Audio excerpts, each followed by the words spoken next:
প্রতিশ্রুতিগুলো বাস্তবায়ন করা হচ্ছে না।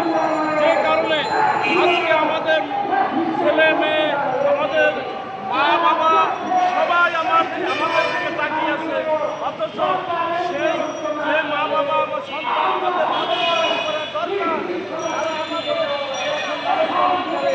আমরা অনেক ডিগ্রি অর্জন করেছি, কিন্তু সেই ডিগ্রিগুলো আমাদের কোনো কাজে আসছে না।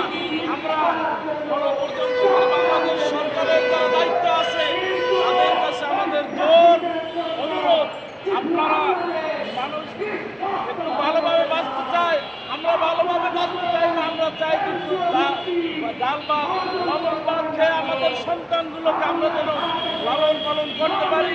আমাদের মা বাবার এতটুকু দায়িত্ব যেন আমরা পালন করতে পারি।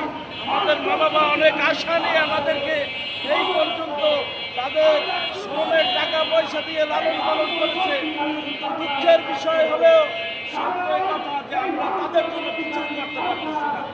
এজন্য আজকে এখানে মিডিয়া অনেক বাইরে উপস্থিত আছেন, আপনাদের মাধ্যমে আমরা যারা উপদেষ্টা পরিষদের যারা ব্যক্তিবর্গ আছে, আমাদের প্রধান উপদেষ্টা সহ অন্যান্য শিক্ষা উপদেষ্টা, শিক্ষা সচিব, আমরা স্যারদের থেকে বিনয়ভাবে অনুরোধ করব, আমরা অতি সাদাসিধে মানুষ, আমরা উন্নত জীবনযাপন